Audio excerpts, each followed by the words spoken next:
Hi guys, அஸ்ஸலாமு அலைக்கும். Welcome to Rizwana life style. நம்ம கிச்சனில் வந்துட்டு வெண்டிக்காய் புளிக்குழம்பு, காரக்குழம்பு அதான் பார்க்க போகிறோம். அதுக்கு நான் ஒரு பேன் வந்து அடுப்பில் வச்சுருக்கேன். பேன் நல்லா ஹீட்டாகவும் 2 டீஸ்பூன் அளவு ஆயில் சேர்த்துக்கலாம். அந்த ஆயில் ஹீட்லேயும் நறுக்கி வச்ச வெண்டிக்காயை நல்லா வதக்கி எடுத்துக்கலாம். இப்போ நல்லா கலர் மாதிரி வந்துச்சு.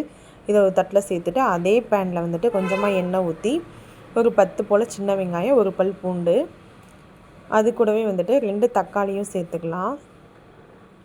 சேர்த்து நல்லா வதக்கி விட்டுக்கலாம். இப்போ வந்து நல்லா வதங்கிடுச்சு. இது கூட மசாலா ஐட்டம் சேர்த்துக்கலாம். 1/2 டீஸ்பூன் மிளகாத்தூள், 2 டீஸ்பூன் அளவு மல்லித்தூள் சேர்த்து நல்லா வதக்கி விட்டுக்கலாம். இது ஆறவும் மிக்ஸி ஜாரில் போட்டு அரைச்சி எடுத்துக்கலாம். அதே பேனில் வந்து எண்ணெய் ஊற்றிக்கிறேன். கொஞ்சமாக எண்ணெய் ஊற்றிட்டு கொஞ்சமாக கடுகு உளுந்து, கொஞ்சோண்டு வெந்தயம், 1/4 டீஸ்பூன் கடுகு, 1/4 டீஸ்பூன் சின்ன வெங்காயம் ஒரு 10 அதை நீல வாக்கில் கட் பண்ணி வச்சுருக்கேன். அதுவும் கொஞ்சமாக கருவேப்பிலையும் சேர்த்து நல்லா வதக்கிடலாம். அது கூடவே வதக்கி வச்ச வெண்டிக்காயும் சேர்த்துடலாம். சேர்த்து நல்லா வதக்கி விட்டுடலாம். வெண்டிக்காயும் வெங்காயமும் நல்லா வதங்கி வரட்டும்.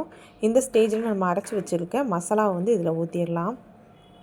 ஊற்றிட்டு கொஞ்சமாக மஞ்சத்தூள் சேர்த்துக்கலாம்.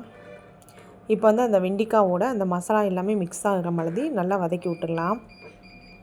இப்போ பார்த்திங்கன்னா நல்லா வதங்கி வந்துருச்சு. இதில் கொஞ்சமாக புளிக்கரைசல் சேர்த்துக்கலாம்.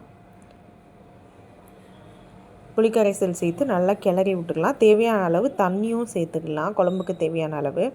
நான் வந்து தேங்காய் ஊற்ற மாட்டேன். தேங்காய் ஊற்றாத புளிக்குழம்பு தான் இது. டேஸ்ட்டு சூப்பராக இருக்கும். நீங்கள் இது போல் ட்ரை பண்ணி பாருங்கள். குழம்புக்கு தேவையான அளவு உப்பும் சேர்த்து நல்லா மூடி போட்டு மூடி வச்சு கொதிக்க விடுவோம். ஒரு 1/4 மணி நேரம் கழித்து ஓப்பன் பண்ணி பார்ப்போம். இப்போ பார்த்திங்கன்னா 1/4 மணி நேரம் ஆச்சு. ஓப்பன் பண்ணி பார்க்கலாம். சூப்பரான புளிக்குழம்பு ரெடி ஆகிடுச்சு. வெண்டிக்காய் புளிக்குழம்பு நீங்களும் இது போல் ட்ரை பண்ணி பாருங்கள். ட்ரை பண்ணி பார்த்துட்டு எப்படி வந்துச்சுன்னு சொல்லிட்டு கமெண்ட் பாக்ஸில் கமெண்ட் பண்ணுங்கள். நம்ம சேனலை ஃபஸ்ட் டைம் பார்த்திங்கன்னா சப்ஸ்கிரைப் பண்ணுங்கள், லைக் பண்ணுங்கள், ஷேர் பண்ணுங்கள். பக்கத்தில் இருக்க பெல் ஐக்கானை கிளிக் பண்ணி வச்சுக்கோங்க. அப்போ தான் நான் போடுற வீடியோ நோட்டிஃபிகேஷனில் வரும். அஸ்ஸலாமு அலைக்கும்.